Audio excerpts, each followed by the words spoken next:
तर नमस्कार मित्रांनो, निसर्ग फार्मच्या एका नवीन व्हिडिओमध्ये तुम्हा सर्वांचे स्वागत आहे. मित्रांनो, आज आपल्या फार्मची अपडेट देत आहोत तुम्हाला. बघू शकता तर संध्याकाळचे आता 5 वाजले आहे मित्रांनो.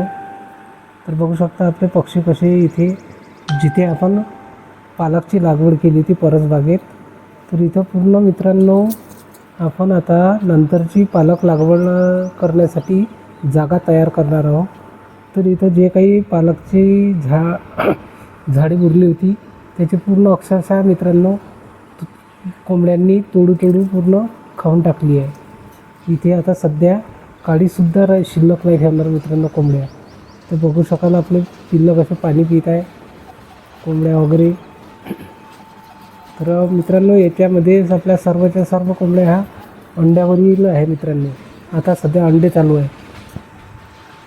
आणि मित्रांनो असे आपले नियोजन आहे की आता उन्हाळा लागेल नुकताच.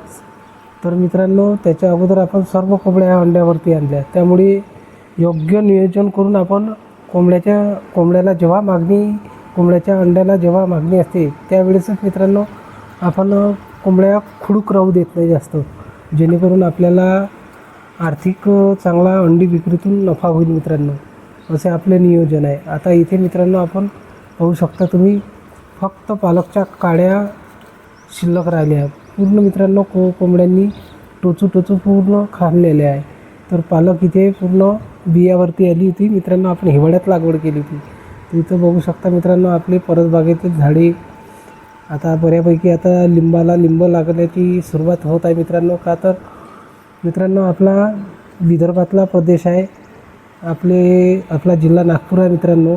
त्यामुळे आपल्या इकडे लिंबूवर्गीय पिके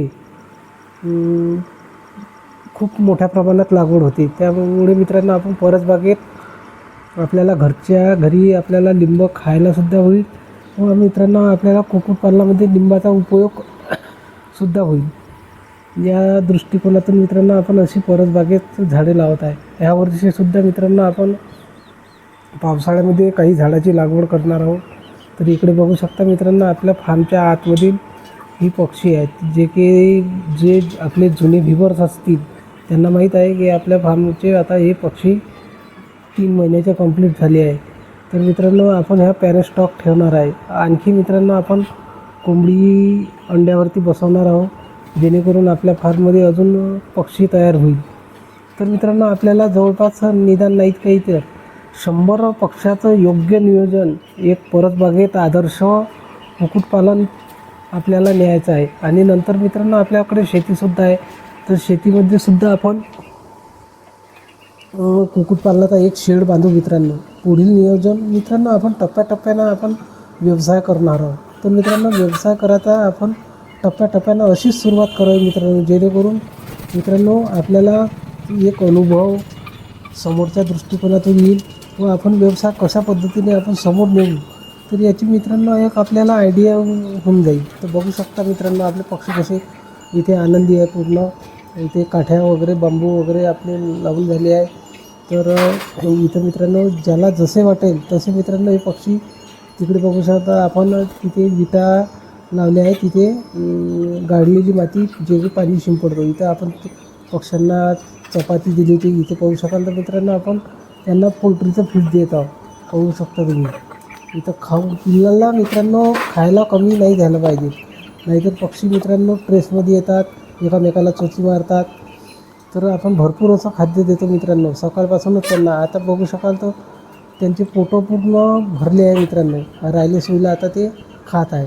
संध्याकाळचा 5 वाजताचा टायमिंग आहे मित्रांनो. इथे बघू शकाल तर आपण कशाप्रकारे अंड्याची डबके लावले आहे. बाहेरचं वातावरण बघू शकता मित्रांनो. इथे आपण पक्ष्याचं वजन देतो काटा लावलेला आहे. इकडे बघू शकाल मित्रांनो तर आपल्या ह्या ब्रीडर कोंबडा आहे. आणि सर्व पक्षी आपले मुक्त संचारमध्ये फिरत आहे मित्रांनो. तर मित्रांनो आपलं नियोजन ह्या पद्धतीचं असावं, जेणेकरून कुक्कुटपालनात आपली वाटचाल चांगली होईल. तर मित्रांनो असं आपलं हे नियोजन आहे. हे आपले संपूर्ण हे कंपाऊंड आहे. इथे पाहू शकता ते पेरूचं झाड आहे मोठं. पलीकडंच त्याच्या मित्रांनो सीताफळचं. आपण इथे कुठल्याही प्रकारची झाडाची तोडणी केलेली. इकडे बघू शकाल तर अगदी शेडच्या समोर एक पेरूचं झाड आहे मित्रांनो.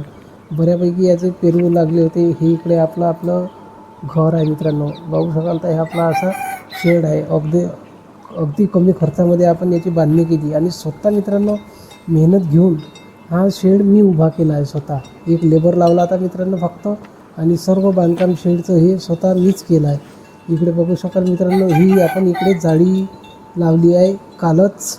का तर मित्रांनो इथून शेडवरून आपल्या कोंबड्या ह्या घराकडे इकडे घराच्या बाजूला येत होत्या मित्रांनो, उड्या टाकत होत्या. त्यामुळे या बाजूला सुद्धा आपण जाळी लावून घेतली. हा आपला गेट आतमध्ये जाण्याचा. तर एक परत बागेत मित्रांनो आपण सुंदर असं शेड तयार करून आपल्या आवारात आपण तयार केला मित्रांनो. बघू शकाल इकडे सुबाबुळीचं झाड आहे मित्रांनो, जे की आपण याचासुद्धा पाला कोंबड्या मित्रांनो आवडीने खातात. इकडे बघू शकाल तर मित्रांनो आपण इथे गाईला बांधतो. हे आवळ्याचं झाड मित्रांनो, बऱ्यापैकी याला आता नवीन पालवी धरली आहे बघू शकता तुम्ही. तर याचीसुद्धा मित्रांनो सावली आपल्या कोंबड्याला होतात. आणि इथे मित्रांनो आपल्याला उकिरडा आहे आपला. इथे मित्रांनो जे काही आपण